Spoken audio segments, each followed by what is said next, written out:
Microphones should be on. All right, so let's call the meeting of the Finance Committee to order on April 4th, 2018. Would the clerk please call the roll? Alderman O'Brien. Present. Alderwoman Kelly is here. Alderman Laws. Present. Alderman Klee. Here. Alderman Karen. Here. Alderman Harriet Gathright. Let the record show that there is also, I'm trying to remember who's, Alderman Gidge is also in attendance. All right. Did I miss? And Alderwoman Schmidt. Public comment. Is there any member of the public who would like to speak to the committee? I don't see anyone. Next, we have the presentation from Melanson Heath and Mr. Griffin are going to come up and talk about the audit, which is on everybody's desk, I believe.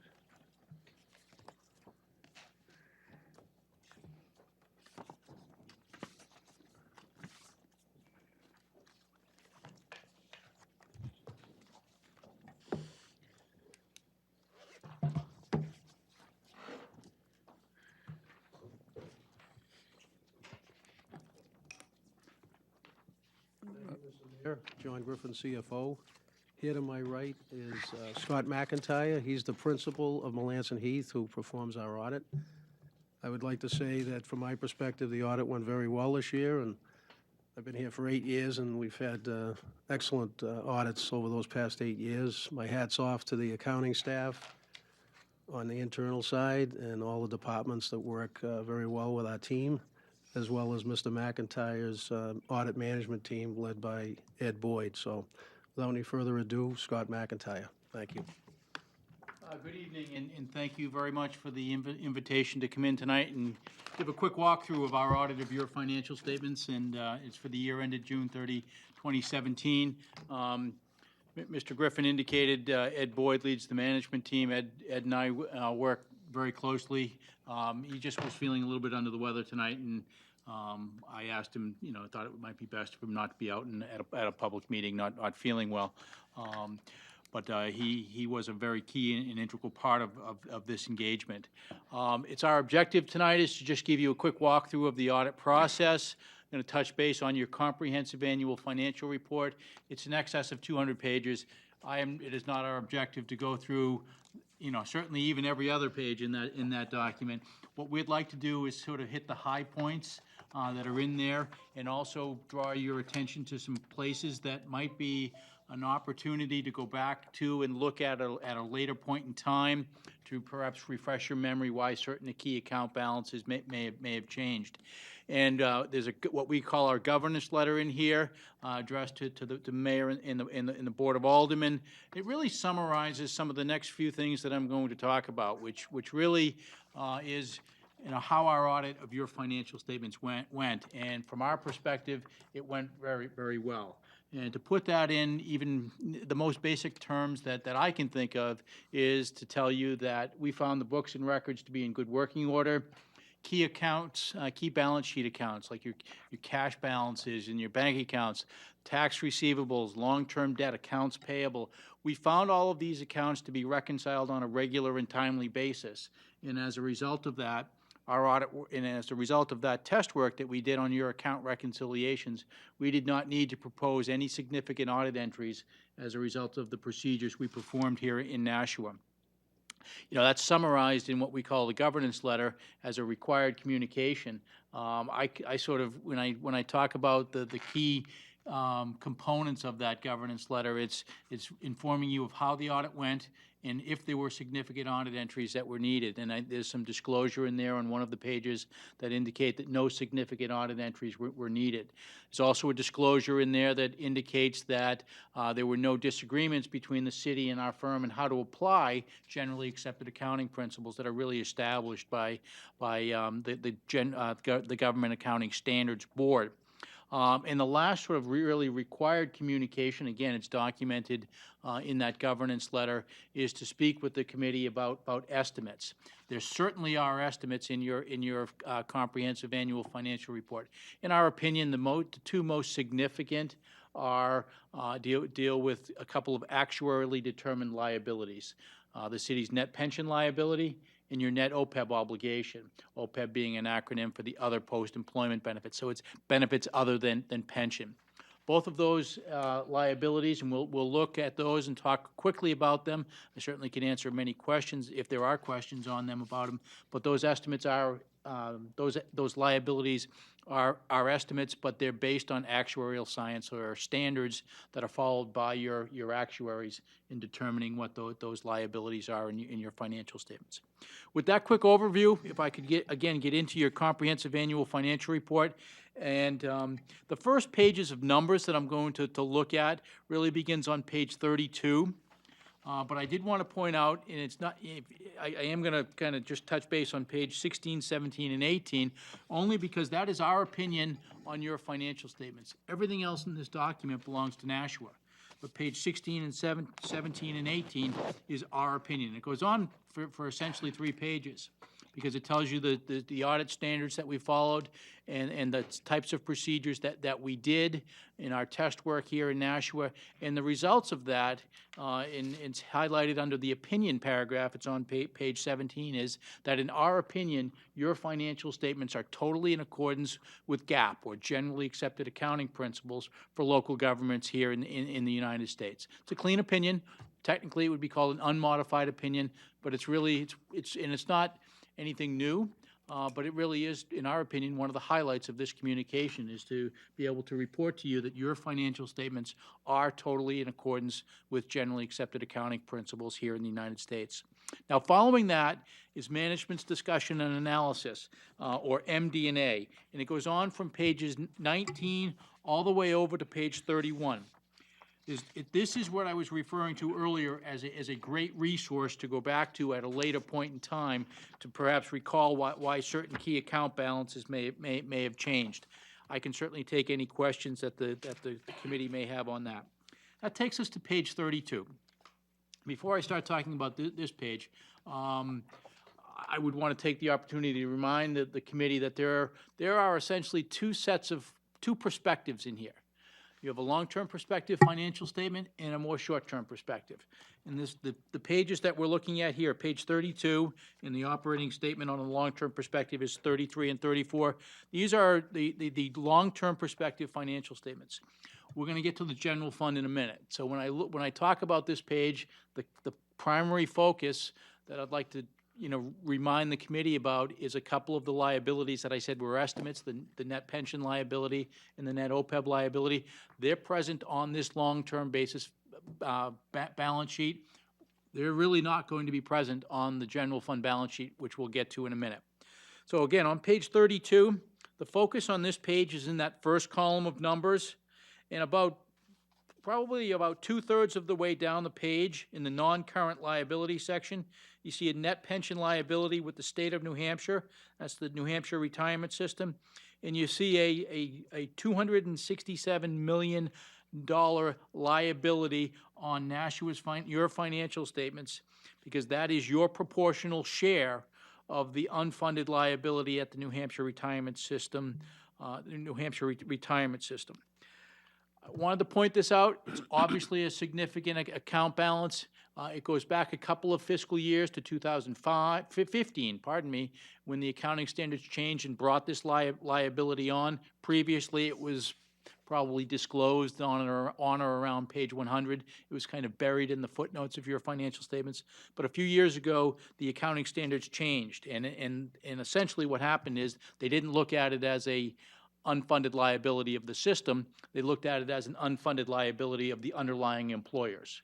And Nashua is approximately a 5% contributor to the plan. It's a little bit more complicated than this. So essentially 5% of the overall unfunded liability is required to be presented on your financial statement. It's a little more complicated than that, but hopefully that at least outlines how the amount is determined. Now that amount fluctuates significantly. For example, that $267 million liability, it's up about $70 million over the prior year. So because investment returns and assumption changes can be made, that liability can fluctuate significantly. As an illustration, I just mentioned the assumption changes. Prior to this fiscal year, it was assumed that there would be a 7.5% discount rate or return on the investments, and the plan lowered that down to 7.25%. We think that was probably a good idea, but as those investment returns are projected to be lower, the liability is going to go up. And when that liability goes up, if you look at the second number up from the bottom in this first column of numbers, you see that unrestricted net position is it's in parentheses, indicating that the liabilities and other restricted net positions components outweigh the assets. Again, I want to make sure I stress that this is not the general fund perspective. This is the long-term perspective balance sheet. So that that negative or deficit of $172 million is really driven by the net pension liability that we saw about 2/3 of the way down the page. Right above that net pension liability is your net OPEB. OPEB, again, standing for other post-employment benefits and other means, things other than pension. An example would be certain retiree health care. You'll note that has a June 30, 17 actuarially determined liability of almost $27 million. That's incrementally being brought onto your balance sheet.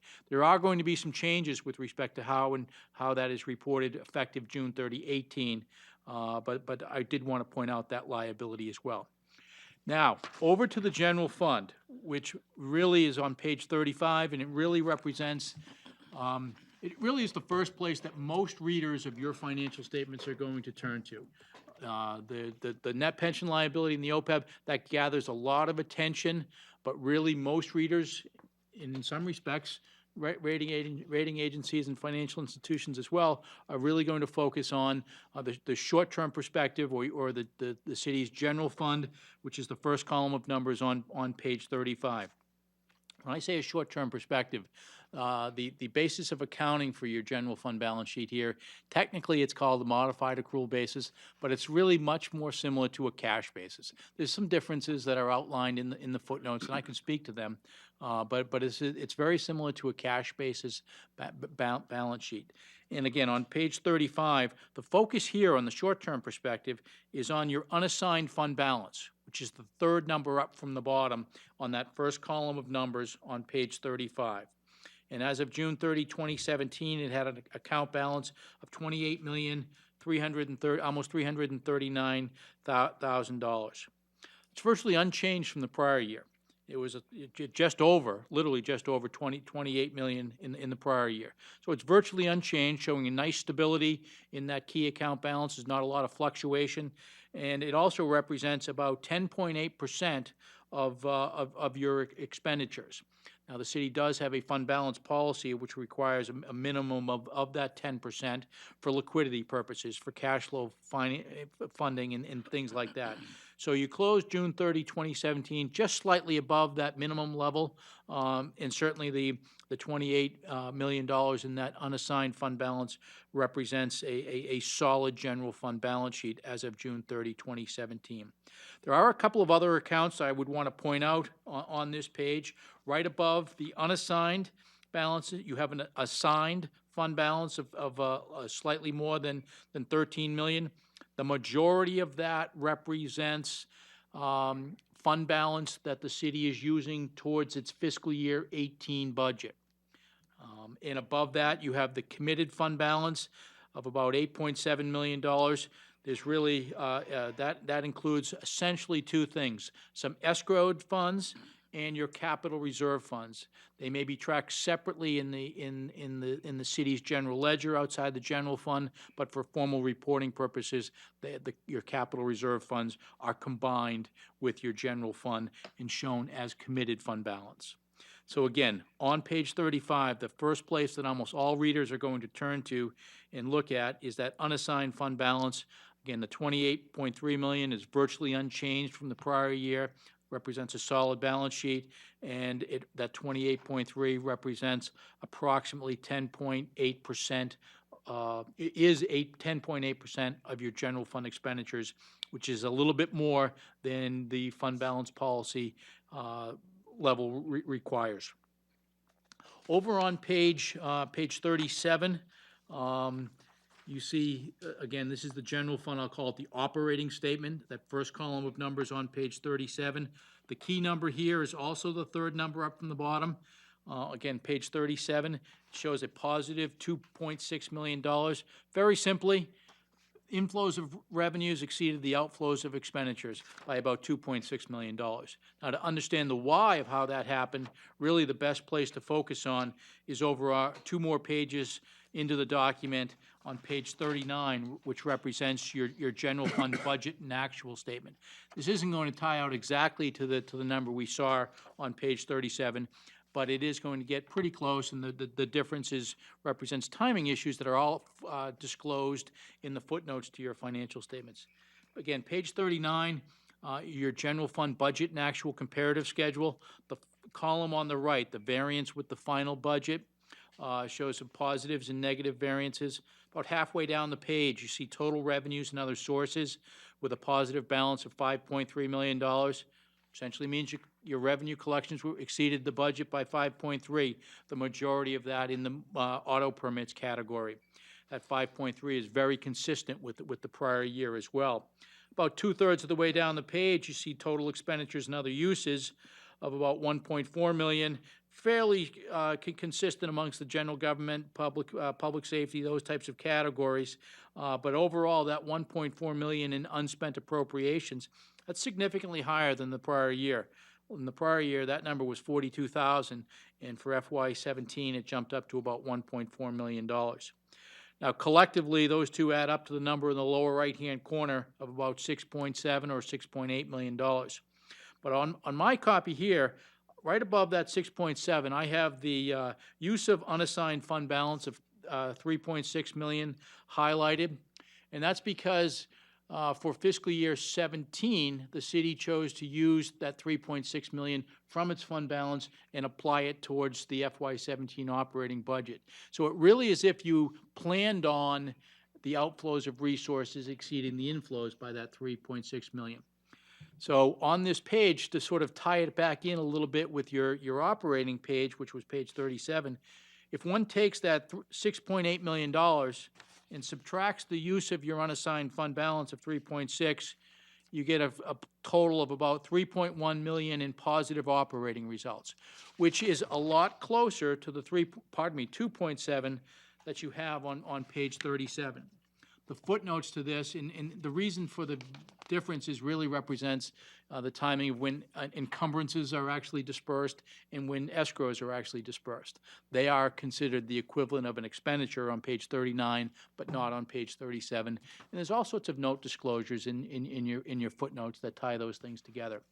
But what I tried to do was take the budget and actual comparative schedule, which is probably one of the most readable financial pages in this entire document, and reconcile it back to the GAAP, or Generally Accepted Accounting Principles, operating statement. Following that, there is pages on your enterprise funds, both balance sheets, income statements, and cash flow schedules, a wealth of footnote disclosures on basically every account balance that you would see on these balance sheets is going to be disclosed. You know, the cash position, the long-term debt position, the amortization, how rapidly you're paying out your long-term debt, as well as more pages than most readers want to see on note disclosures on net pension liability and some of the related accounts that go along with the net pension liability. I failed to mention when we were talking about that, I talked about how the liability went up significantly. Well, another asset also, if that liability went up significantly, another asset went up, an asset went up pretty much the same amount, and the impact to that will be amortized over a number of years. And I can explain that a little bit more if the committee would like. But what I'll do at this point in time, I know there's a busy agenda, is I'll step back, sort of remind about the governance letter, where I indicated that our audit went well, did not need to propose any significant audit entries. There are no disagreements in how to apply generally accepted accounting principles. And of course, we've talked a little bit about the estimates. And with that, I'll turn it back to the mayor and try to answer any questions that the committee may have. All right, any questions for Mr. McIntyre?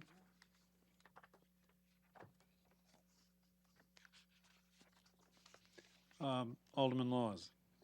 So, thank you, by the way, for that. I was wondering if there is a relationship between, if you'll forgive me while I'm flipping through the book, the pension liability on page 32 and the unassigned fund balance. If that's going to change over time as, is our pension liability going to increase in the coming years? Is it something we should be concerned about? And does that mean that we have to counteract how much the pension goes up by increasing the amount that we have in the unassigned fund? There's not a real relationship between the net pension liability on the page that you reference and the unassigned fund balance.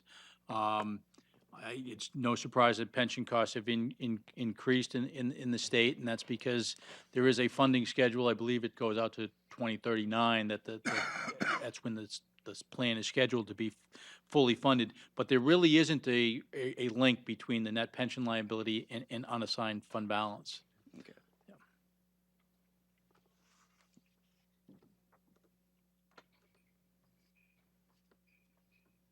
I'm trying to resist the temptation to get into this pension thing.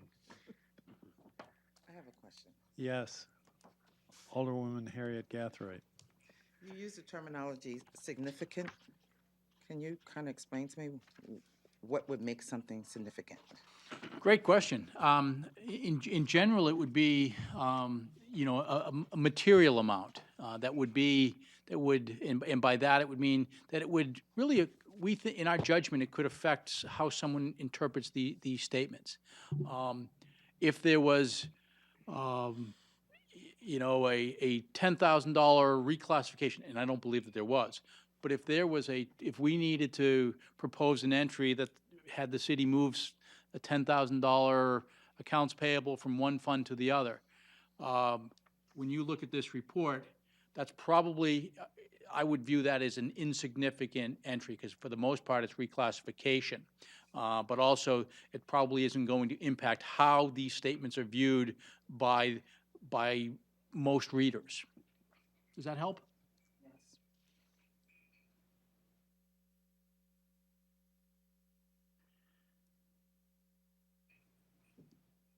What is the percentage of funding, the percent solvent that the state pension fund is? I mean, it used to be around 60%. I should know that off the top of my head, but if you give me just a second. For those that are curious, I'm turning to page 130, and it's just slightly more than 58%. And that is as of June 30 of 17? Another great question. The net pension liability that we're talking about that is presented on your financial statements as of June 30, 17, it's actually measured as of June 30, 16. They gratefully, because it greatly helps with the timing of getting actuarial reports and getting audited financial statements on a timely basis. Gratefully, the standards permit the city and all cities and towns to capture that liability as of a year earlier, because the actuary has to perform test data on it. We have to, perform test work on it. So that liability is and the percentage that I referenced, Mr. Mayor, of 58%, is actually as of June 30, 16. And what was it as of June 30, 15? Do you still have that? I do. It's also on page 130. There's 3 years there, and that's how long these new accounting standards have been present. As of June 30, 16, it was slightly more than 65%. As of June 30, 15? Yes. Yeah, okay. All right.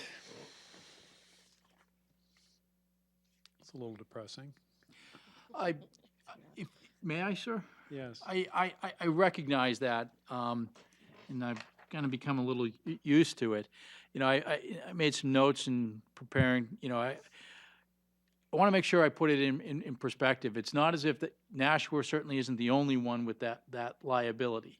And as I indicated, there is a funding schedule out there that has the plan becoming fully funded. I do believe it's in 2039. And sure, that is a little ways off, but it is on a funding schedule.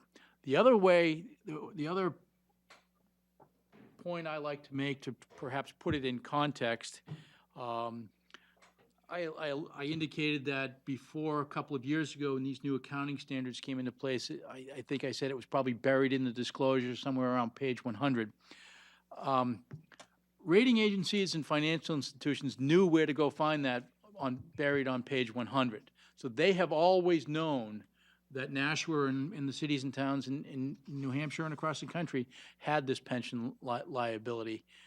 So when it showed up in your financial statements, pardon me, on the balance sheet just a couple of years ago, it surprised a lot of people, but it really didn't surprise the rating agencies and financial institutions because they knew where to go find the disclosure in the notes. So hopefully that provides a little more perspective. And again, the general fund, most readers are still going to focus on the general fund. So the state's objective is to bring the percentage of funding as vis-a-vis the liabilities to 100% by 2039, as Mr. McIntyre suggested. Now, as a result, most of the $23 million we're paying to the state pension system has nothing to do with the current employees. It has to do with recapitalizing the system, trying to build up the capital that they have. I think they have about 7.5 billion in assets. They want to get to 12.5 billion. Of course, each year the pension system pays out benefits and takes in money. But according to the executive director of the pension system, about 80% of the money we're paying in is for the recapitalization. So if we were just paying pensions for current employees, we wouldn't be paying 23 million, we'd be paying more like 5 million. Now, how this happened, I don't really totally understand how they could have let this happen, but there was a time 20 years ago or so, maybe a little more, where the pension was more than 100% funded. And they reduced contributions and made a lot of bad decisions, and the result was what we see now, and the people today are paying the price for those bad decisions in that we are trying to recapitalize the system. The reason that our pension liability went up $2 million in the current fiscal year over the previous one is that, as Mr. McIntyre said, they reduced the assumed rate of return for these ongoing years from 7.5% to 7.25%, and that increased our liability our bill by nearly 10%, up to $23 million. Those of us who have to pay this really ask the question, given that the state of New Hampshire and the city of Nashua are really never going to come to an end, why is it so important to build this up to 100% when it requires such an incredible sacrifice in the present? For a GM pension, they might go out of business. There might come the day when they have to pay everything with nothing else coming in. That's very unlikely. If the United States continues as a country, that is very unlikely ever to occur that New Hampshire would go out of existence or something like that. And if you ask them, it's not like they have nothing in the bank. They have $7.5 billion. So they have enough with I think it's correct to say they have enough with no further contributions to pay about 10 years of benefits. So, even if no one ever paid anything else in, they could still carry on for 10 years. So that just shows you, it's not like they're near the edge or something like that. So when this requires such a severe sacrifice, nearly 10% of the city budget is going into this, we're giving up, not only we're paying higher taxes, we're giving up improvements in education and other services as well, all to kind of meet this goal of 100% when we know as a fact the day is never going to come when they really need to pay out all the benefits, because there always will be coming more money. There will always be more money coming in. And having been at the legislature a number of times on this and some bills, combined with the state's decision that they're no longer to meet their obligation to pay 35% of municipal pension costs, it's very, frustrating to try to deal with the issue. The legislators who are mostly in control in what committee? It's David Hess's committee. I forget what the name of the committee is right now, but they're not that sympathetic to the municipal plight, and they're mostly focused on this 100% goal. Kind of an abstraction, really, but. Now, in fairness to them, there's pressure from the financial industry, these accounting standards, the rating agencies to move to 100%. So they're under pressure, but still, for those who pay the bills, it's not a comfortable situation. Yes. Thank you, Mr. Mayor. Mr. Mayor, I first would like to say, I think you gave a very fair and accurate description of what's going on, but my question is, just making us going to 2039 and 100%, the Wizards of Concord also cut back on a lot of benefits. So newer people that are into the pension system aren't getting the same benefits, and Nashua has a fairly good attrition rate as people, have their careers and move on. Can we see something in the future or some relief because of those changes, or what they enacted up in Concord probably will give us no relief at all?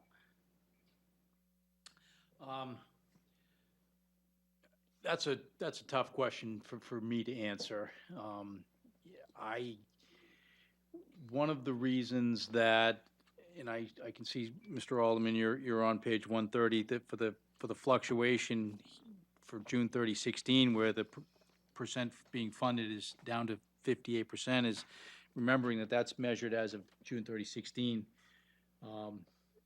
It's widely expected, in fact, I think the report just came out a couple of weeks ago, what your liability will be in June 18.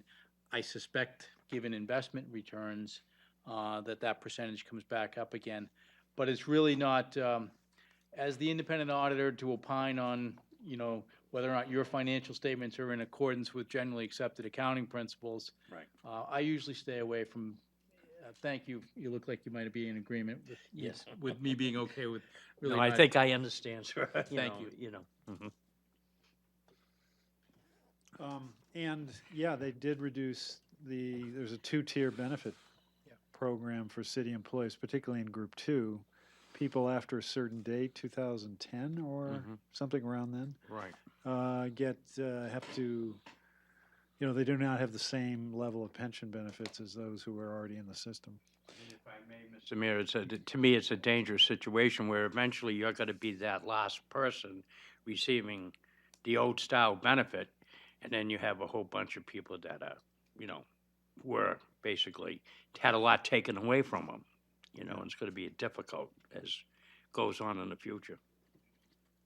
Alderwoman Kelly.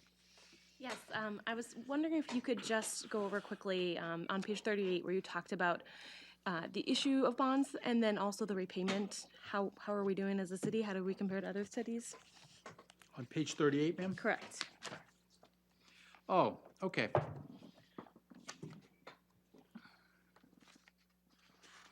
And just to, before I address that question, page 38, I talked a little bit about how there's really two perspectives of accounting in here. There's long-term perspective, or the full accrual basis of accounting, and short-term perspective, which is modified accrual or essentially cash. And in page 38, in basic terms, reconciles the two different income statements or statements of revenues and expenditures. And the question here talks about repayment of debt and how it deals with new issues as well. About a third of the way down the page, you start seeing some numbers in the millions. And I have on my notes here, you know, I have a couple of numbers circled, but about a third of the way down, the issuance of general obligation bonds, and it's in parentheses, of $12.3 million. Very simply, in fiscal year 2017, you issued $12.3 million in new general obligation bonds. 2 rows below that, you have the repayment of debt. Debt issuances that go back to at some point in the past. You're paying back 15.5, or you paid back 15.5 during fiscal year 17. Very simply, you're paying off more debt in 17 than you took on. Another way to look at this, and I realize this wasn't part of the question, but the third number down from the top on this page is your depreciation expense. How much did the assets that in all likelihood were acquired by issuing bonds, those assets depreciated at about $16.5 million. And again, referencing back to the repayment of debt, slightly further down the page, of 15.5. You see a nice relationship there. You don't, I mean, certainly there's approximately $1 million difference. But I've seen in other statements where the assets are depreciating at a much faster rate than they're actually being paid off. There's some nice balance here that you see on this page. Now, comparing it with other communities, that's extraordinarily difficult because communities of all shapes and sizes. A comment that I might add that hopefully might address some of your question is it deals with how rapid communities pay off their debt. And again, there's disclosure in here on that somewhere in the footnotes. And in general, credit rating agencies will look at, well, they'll look at how much debt you have, but more importantly, how much of that debt are you paying off in the next 10 years? And I don't have that number at my fingertips, but I know I think you're actually, you're quite high. I think you're in the 70 to 74% being paid off in 10 years.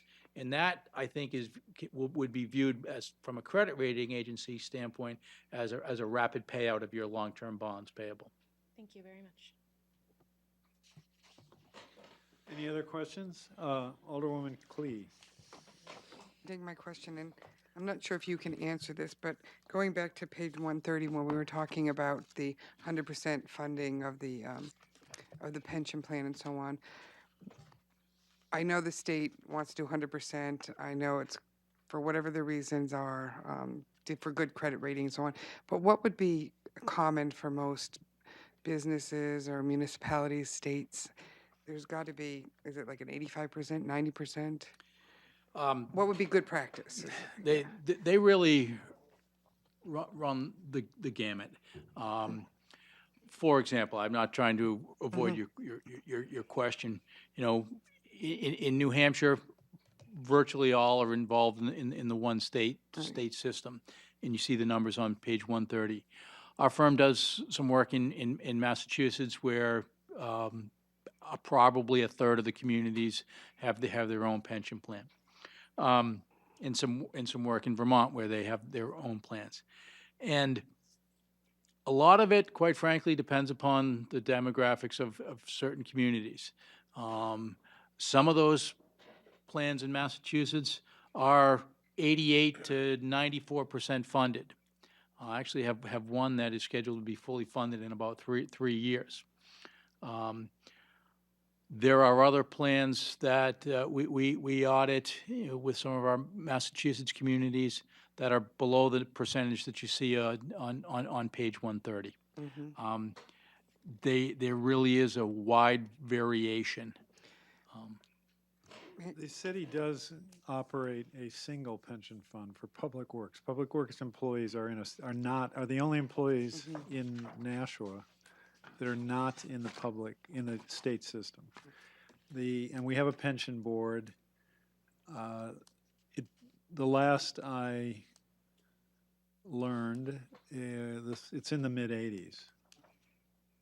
The percentage of of the liabilities that are funded is in the was in the mid-80s, and there might have been a little bit of a change, but I mean, obviously, it's in healthy. good shape as compared with this. Can I just ask? Yes, one Alderwoman Clee. I guess the question that I'm looking for is for credit rating. I mean, obviously, 100% is going to give you a great credit rating, but to maintain a good credit rating, that's what I'm looking for. What are they looking for? Are they looking for an 80%, 85%? I mean, obviously, they're not going to look. For the most part, they're not going to look for a 45%. You know. They're For the credit predominantly ratings. going to look at your unassigned fund balance, and they're going to Okay. look at the demographics of the community. Of course, the net pension liability is going to come into play, but that's going to be down on their Okay. checklist of the things they're going to look at. They're going to look at management, they're going to look at policies and procedures that you have. If you had your unassigned fund balance was 10.8, represented 10.8% of your expenditures.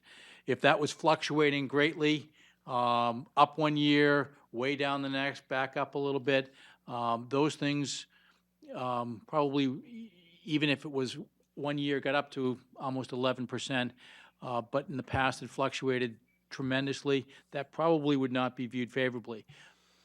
But remember, that key unassigned fund balance number didn't really change, and it's Right. been quite steady for a couple of years. So really what I'm trying to focus is that there is undoubtedly rating agencies going to look at that net pension liability, but I truly think they're going to focus on the unassigned fund balance and the other characteristics of a community. Thank you. My concern was just that I didn't want to lose our good fund rating. Well, the question and hopefully my answer contributes to what I said earlier as far as making sure I put it in context. We think we think we would be remiss if we didn't talk about it. Right. Because it is a significant liability. But I think there are some factors that, like me answering your question about, rating agencies are more going to focus on unassigned fund balance. Hopefully that puts it in perspective a little bit. It does. Thank you. Any other questions or comments? Alderman O'Brien. Yes, thank you, Mr. Mayor. I just want to say that as the liaison to the BPW Pension Board, you were, again, pretty accurate. We are in the mid-80s there in the funding, and everything's going well with that. We got a great board, as Mr. Griffin could say, that he's working. We mostly work with Mr. Fredette and Hokelman, what is the company there? But they're great advisors, and we meet monthly, and we're meeting all the obligations, so it's going very good over in that end. So. They should have hired Alderman O'Brien to run the state system. We'd probably be better off. I'm content right where I am right now. If they'd done that 20 years ago, maybe we'd be in better shape. Any other questions? Okay, well, thank you very much for your presentation. Thank you. As usual, a very good job. All right. Let's go to communications. The first is simply a communication from Mr. Griffin regarding the independent presentation. Alderwoman Kelly. Communication from John L. Griffin, CFO, Comptroller, regarding independent auditor's presentation of April 4th, 2018. There being no objection, Mayor Donchis has accepted this communication and placed it on file. Any objections? That's accepted and placed on file. Our next communication pertains to a police department item, so would you mind coming up? Alderwoman Kelly. Communication from Dan Kukin, Purchasing Manager, regarding NPD purchase of Lenco Bearcat, value of $301,309.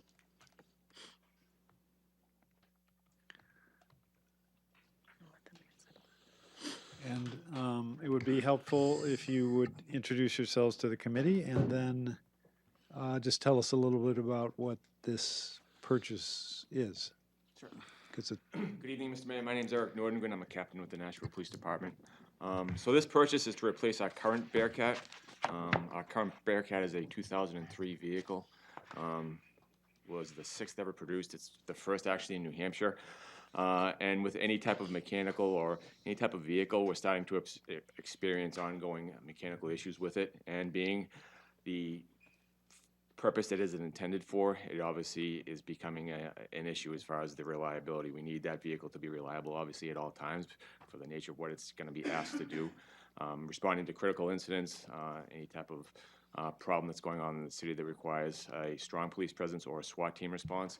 The Bearcat is the vehicle that we really rely on very heavily, and that runs a gamut of warrant service to large venue protections now is something that we serve it for. In the past year or so, starting in December 2016, there have been 4 incidents when the vehicle has failed. It has simply broken down. One of the more recent being October of 2017 for a barricaded incident here in the city. Perhaps you remember seeing Manchester's Bearcat on the page of the paper. That was because ours simply broke down. Also in July, we were doing some work at the 4th of July fireworks. Again, large venue protection type of a detail, and it broke down there too. We actually had to have it towed in from the venue. So an ongoing issue, and just strategically, it's very clear to us at the department that it's time to try and move forward and purchase a new vehicle. Any questions? Alderman O'Brien. Thank you, Mr. Mayor. Looking at the old one, the 2003, was that one a diesel? I know Yes. you're purchasing a Yes. diesel now. Follow up, if I may? Yeah. Thank you. And is this vehicle, will it be garaged? It is garage, yes, currently. It is garaged, Yes. okay, because looking at 2003, you see the mileage on it, and I think if, garaging with the New England weather, I think, maybe hopefully to get better, longevity, out of them, But I think it's definitely something for the safety of the officers, for sure, is needed. And it is an officer safety issue, but it's also a safety of the citizens, because that's what it's primarily designed for, is to any type of critical incident like active shooter incidents, which, I mean, obviously it's a large concern today. If you look at any type of photograph or video of any of the recent incidents, whether it's Aurora, Colorado, Las Vegas, Dallas, the Pulse nightclub in Orlando, Florida, you will see a Bearcat at some point in those incidents and helping to resolve the situation. And again, that's protecting the citizens, but it is keeping the officers safe as well. The mileage on our vehicle is obviously very low, but this is a vehicle that will drive to an incident here within the city and then maybe be idling there for a number of hours, 10, 12, 24 hours. So that's where the wear and tear really starts to come in on the vehicle. Alderman Laws. I called Linco today, just to talk to them about this. Sure. And they're very excited about the technological advances in the one that you're getting over the one that we have. Right. My concern would be that, I mean, as you pointed out, the mileage is low. I'm sure the hours were very high. What happens when the new one breaks? Do we fix it in-house, or do we send it back to them? Typically, and that will become a warranty issue as well. We have mechanics in-house that do some of the work on ours. It would depend, I guess, exactly what goes wrong with it. So if it's some type of the equipment that we have on it, as far as infrared or anything like that, it would go to Linco. If it's an engine issue, it may go back. I believe these are Ford vehicles still. It might go to the Ford dealership nearby, or it may be something that our own mechanics at the department could fix as well. Okay. Because I saw the warranty it only covers 3 years. And I'm hopeful that this will be with the police force for Yes. 100 years. Yes. So, thank you. Anyone else? All right, all those in favor of the motion say aye. Aye. Opposed? Motion passes, and the purchase is approved. And I think that's all you have tonight, right? Okay, thank you very much. Now we have an issue regarding wayfinding, so maybe Mr. Veo should come up. I think you're here for that. Alderwoman Kelly. Communication from Dan Kukin, Purchasing Manager, regarding the purchase of fabrication and delivery of signs for wayfinding sign package with a value of $208,958. Thank you for having me today. I just give a quick synopsis of what's before you. The Economic Development Division has been negotiating with L&H Signs for a contract for the fabrication of 78 signs for downtown Nashua wayfinding. The signs are the result of an over year and a half to 2 year process in which economic development identified a need for an update of the existing wayfinding signs, followed by an RFP for a designer/engineer to design a sign package, which wrapped up in the summer of 2017, and then finally a bid process in which fabrication and installation quotes were received. Before you is basically a negotiated bid package and a final contract. The signs will be used to basically replace what you may have seen downtown in different locations as the Great American Downtown signs. They were built in 2004, and they're made of aluminum and covered with some kind of durable paint. And they've just basically reached the end of their life. They're oxidized, the paint's peeling off. Many locations, the signs have been removed. And so the new sign package will essentially help people from the arterial roads find parking in downtown, and then once they park, find civic destinations in and around Main Street, such as the library, City Hall, parks, etc. And so over this summer into next summer, DPW will be taking on the responsibility for installing a portion of those signs, and we'll be going back out to procure installation of the remaining signs as the timeline carries on. That's in a nutshell the project before you. Questions, discussion? Alderwoman Kelly. I know you mentioned the durability of the last round of signs. What are we doing to make sure that the new signs are going to be around for a lot longer? Yeah, that's a great question. The technology over the last 12 years has changed significantly. The original signs were lettered and painted with machines, so they'd be spray painted on an aluminum base and then assembled on the site. And the new signs use a 3M technology that's used for many new roadway signs.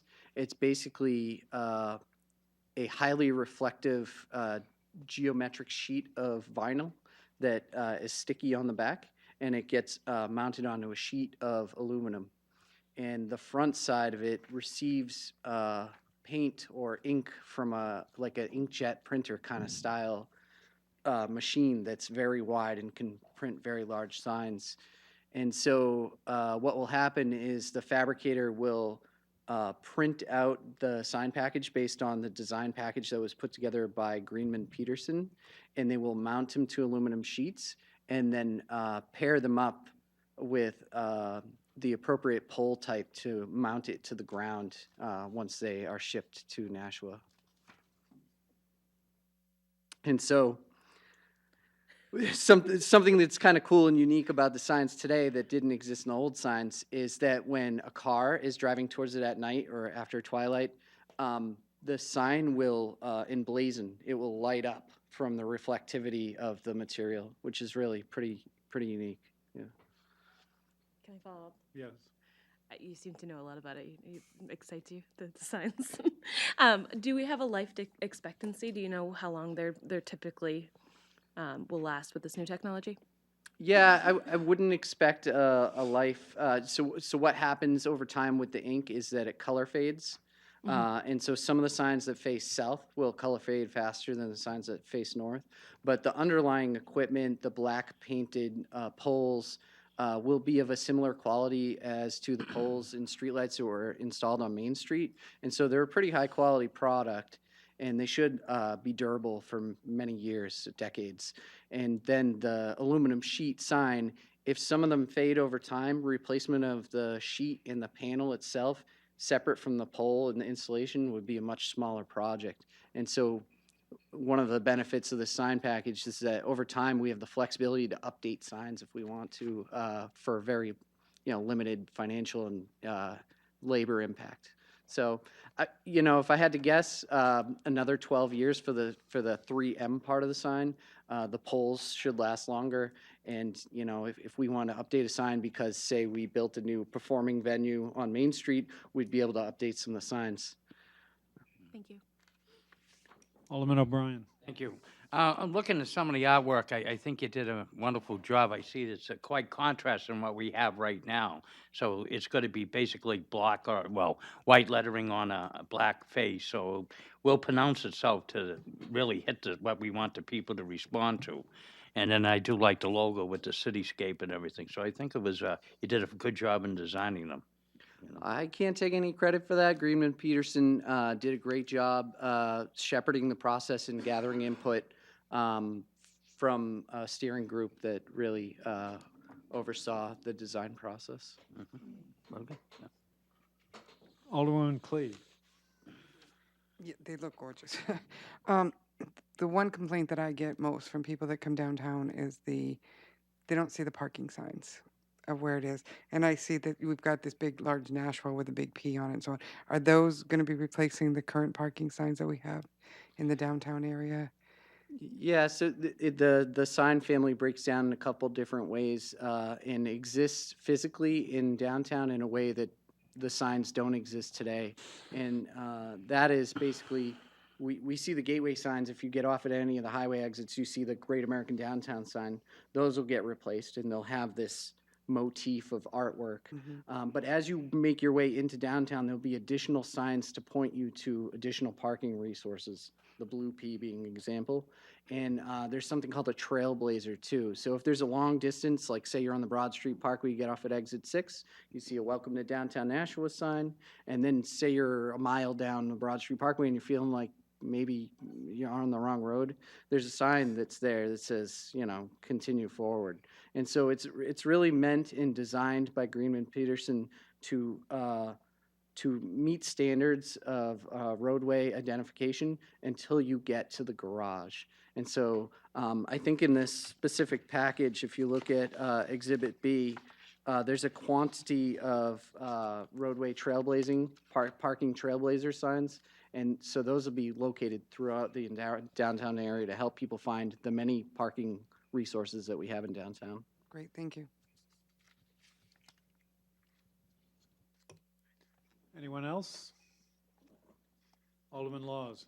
I like them too. I think they're great. I was just wondering, are you getting all of the signs that you can anticipate wanting in the near future? Because it would be a shame if you invest all this money up front and then a couple months or years from now, you're like, oh man, I should have done that.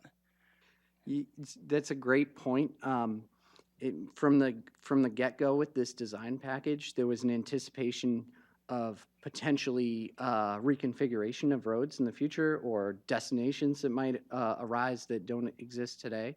And so this design package is not a full suite of signs. It is a phase 1 of signs with the anticipation that a phase 2 of signs will be rolled out at a later date once there's some definitive answers about where things are going. Those signs have been designed, and so what we're actually doing the opposite, where we're withholding purchasing signs until we know definitively where we're going with certain roadway configurations in the future. Thank you.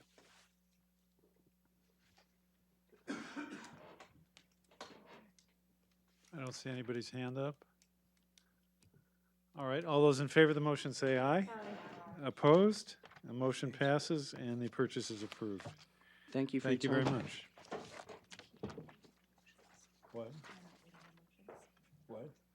I didn't read out all those motions. Well, let's pretend you did. Alderwoman Kelly. We have a communication from Dan Kuchen, Purchasing Manager, regarding the contract for utility cut degradation study with a value of $24,400. Mr. Mayor, I move to accept, place on file, and award the contract to Stantec Consulting Services, Inc. in the amount of $24,400. Funds are available in Department 160, Administration and Engineering, Paving Bond. Okay. I can give a little background on this, since there's no one else from Public Works here, but the city has a policy that requires when a utility cuts the street that the repair be done by the utility. But in addition to that, the cities of Manchester and Concord have a policy that provides that in addition to repair, the utility needs to contribute to a paving fund for each cut that they make, depending upon its size. We want to move forward to enact such a policy, but Public Works believes that we want to enact such a policy requiring a contribution. But Public Works believes that we are requiring a much more extensive repair and more expensive repair than is required in Concord or Manchester. And therefore, we may not be able to adopt the exact same cash reimbursement policy because we're requiring more extensive work on the ground immediately. The point here is to engage Stantec, which is the expert that has been helping with all of the paving analysis for a number of years, to help design this policy so that it will withstand logical and legal challenge. I didn't mention that Manchester and Manchester and Concord had to litigate this issue with paving companies, and they did win the case. But so we can anticipate possibly that we could see the same thing. So we want to be on very solid ground when we propose a policy to you that has expert backing and which takes into account the more extensive repair requirements we have, or which alters those repair requirements. We just want expert input as to how exactly we should design this program. And that's what this contract would do, engage Stantec to do this analysis and help us with this project. Any discussion or questions? There is a memo, but it's not crystal clear, I don't think. All those in favor of the motion say aye. Aye. Aye. Opposed? Motion passes. Alderwoman Kelly. Communication from Dan Kuchen, Purchasing Manager, regarding contract 2018 pavement management analysis update with a value of $52,700. And the motion. Mr. Mayor, I move to accept, place on file, and award the contract to Stantec Consulting Services in the amount of $52,700. Source of the funding is Department 160 Administration/Engineering Paving Bond. And again, I can give you some background on this. Stantec, as you know, we are we've begun a 5-year paving plan of action, $37 million worth of paving over the next 5 years, including some of it in 2017. We paved and repaired about 30 miles of streets in 2017, including crack sealing. In 2018, we will pave over 30 miles and crack seal some additional beyond that. As compared with a 2-3 years ago, we were paving 5 or 6 miles. So we're doing about 5 times as much. Public Works is proceeding to determine which street should be paved based upon a paving condition analysis, which was done for every street by Stantec, the expert that we just spoke about. However, the condition of streets changes, and the roads need to be periodically reviewed to determine whether the PCI, Paving Condition Index, which was determined several years ago, is still the case, or in other words, upgrade. Half the streets were reevaluated in 2017. The proposal here is to look at the other half to make sure that all the PCIs are accurate for the remainder of the streets, and that's what this contract would accomplish. Questions, comments? All those in favor of the motion say aye. Aye. Opposed? Motion passes. We have a communication from Dan Kuchen, Purchasing Manager, regarding citywide infiltration/inflow analysis change order number 3 with a value of $140,336. Mr. Mayor, I move to accept, place on file, and approve change order number 3 to the contract with Right Price in the amount of $140,336. Funds are available in Department 169, wastewater inflow and infiltration. Discussion, questions? All those in favor say aye. Aye. Opposed? Motion passes. Communication from Dan Kuchen, Purchasing Manager, regarding 2017 sewer replacement program, change order number 1 with a value of $68,688. Mr. Mayor, I move to accept, place on file, and approve change order number 1 to the contract with DeFleece Corporation in the amount of $68,688. Source of funding is Department 169, wastewater, sewer rehab, and sewer structures. Discussion? All those in favor of the motion say aye. Aye. Opposed? And the motion passes. Alderwoman Kelly. Communication from Dan Kuchen, Purchasing Manager, regarding the purchase of one Caterpillar 120M 2-motor grader with a value of $244,000. Mr. Mayor, I move to accept, place on file, and authorize the purchase from Milton Cat in the amount of $244,000. Funds are available in Department 160, Engineering Grant Fund. Discussion? All those in favor say aye. Aye. Opposed? Motion passes. Alderwoman Kelly. Communication from Dan Kuchen, Purchasing Manager, regarding purchase of 3 2018 Ford F-250 4x4 pickup trucks with a value of $123,823.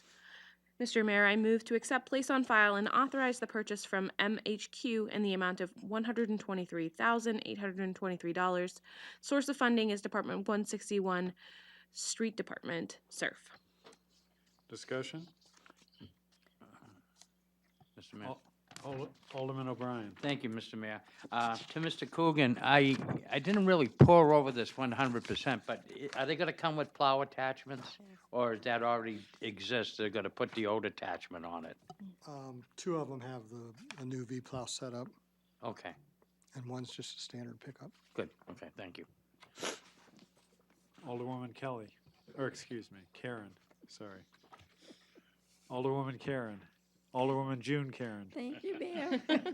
Mayor, are these foreman trucks, pickup trucks, or what are these vehicles? Who is using these vehicles on a I day-to-day? believe the answer is yes, but they are designed to be able to plow in the wintertime. Right, okay, because they usually do small streets. Yeah, Okay, thank you. and that's why they're more expensive than you might expect, because they need, The plow. they need to be big in order to plow. Any other discussion? All those in favor of the motion say aye. Aye. Opposed? And the motion passes. Alderwoman Kelly. Communication from Dan Kuchen, Purchasing Manager, regarding the purchase of one 3-ton Falcon asphalt recycler and hot box trailer with a value of $31,286. Mr. Mayor, I move to accept, place on file, and award the purchase of to HP Fairfield in the amount of $31,286. Funds are available in Department 161, Street Department, SURF. Discussion? All those in favor of the motion say aye. Aye. Aye. Opposed? The motion passes. Alderwoman Kelly. Communication from Dan Kuchen, Purchasing Manager, regarding purchase of 2 6-wheel and 1 10-wheel dump truck up fittings packages. Value of $218,963. Mr. Mayor, I move to accept, place on file, and award the purchase to HP Fairfield in the amount of $218,968. Source of funding is Department 161, Street Department, SURF. Discussion? All those in favor say aye. Aye. Opposed? The motion passes. Alderwoman Kelly. Communication from Dan Kuchen, Purchasing Manager, regarding purchase of 1 10-wheel cab and chassis truck with a value of $117,800. Mr. Mayor, I move to accept, place on file, and authorize the purchase from Liberty International in the amount of $117,800. Funds are available in Department 161, Street Department, SURF. Discussion? All those in favor say aye. Aye. Opposed? Motion passes. Alderwoman Kelly. Communication from Dan Kuchen, Purchasing Manager, regarding purchase of 2 six-wheel cab and chassis trucks with a value of $177,800. Mr. Mayor, I move to accept, place on file, and authorize the purchase from Liberty International in the amount of $177,800. The source of funding is Department 161, Street Department, SURF. Discussion? Alderwoman Karen. Thank you. What's happening to the older vehicles? Are they being traded in or sent to auction? I didn't see any of that. I believe the intent is to send them to auction. There was no trade-in. There was no trade-in. And who's doing all the work to put these vehicles together? Is it Public Works or the company itself? Put them together, meaning? Well, prior to this, trucks didn't come fully loaded. They were parts that Public Works did, the mechanics division did. Good So, question. I don't know the answer to that. okay. Do you want us to try to get it? If you Want would, us to get the answer? sure. My question is, because we had so many of these from Public Works, it would have been nice to have someone from the Yes. Street Department in attendance Yes, to it answer would. some of these questions, Mayor. I appreciate it. Thank you. It would. And we will check into, Mr. Kuchen will check into the issue of Thank you. assembly.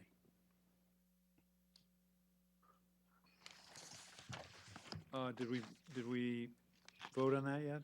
No. Any other discussion? All those in favor of the motion say aye. Aye. Opposed? Motion passes.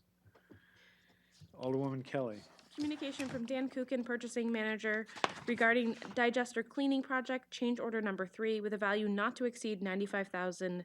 Mr. Mayor, I move to accept, place on file, and authorize change order number 3 to the contract with Denali Water Solutions in an amount not to exceed $95,000. Funds are available in Department 169, wastewater. Discussion? Alderwoman Clee. I just have a quick question, more to understand this. When they were here before and gave us a presentation on the different things they needed, this was part of what they were talking about, the different fixes and changes that they had to make. So this has been on their schedule, correct? This Yes. isn't something new? Okay. Well, there's just ongoing, as they talked about at the time, there were a lot of deficiencies discovered at the wastewater treatment plant in, 2014 maybe. And the superintendent was discharged, and a study was done. It might have been 13. A study was done with looking at everything. And so there's just constant ongoing improvements being flowing from that, and improvements in general, given that the plant is 25 years old. So these are all, none of this is like something broke or something. They're just replacing things as they've anticipated they would need to, at least since that detailed look at the plant was done. Okay, thank you. There were, there's a lot of very expensive equipment and facets to the sewage treatment plant. Okay, thank you. Any other discussion? All those in favor of the motion say aye. Aye. Opposed? Motion passes. Alderwoman Kelly. Communication from Dan Kuchen, Purchasing Manager, regarding the purchase of raw sewage pump wear plates and rings with a value of $51,200. Mr. Mayor, I move to accept, place on file, and award the purchase of to Xylem Water Solutions USA, Inc. in the amount of $51,200. Source of funding is Department 169 wastewater. Any discussion? Alderwoman Karen. It's not a question, it's just that because this reeval took place about 4 years ago, there were so many deficiencies that it's important that we know that this has to be taken care of. We can't let it go. If anything happens to that treatment plant, we are in deep trouble. So I look at some of these prices too and go crazy, but it's just important that we get back to the upgrade and do our maintenance in a more timely manner than what it's been done in the past. So I know what you're concerned when I look at some of this myself, but when you look at the total overview, it could be catastrophic for us. May I comment? Alderwoman Clee. Yeah, no, I agree. And I remember when he was here talking to us about all the deficiencies. I just didn't know if these were new above what he had talked to us about, if these were something that we weren't anticipating. That was my kind of angst at that Concern. moment. So thank you. I think, it's just part of the ongoing project of improving Okay, thank you. worn out Mm-hmm. equipment and parts of the plant. Any other discussion?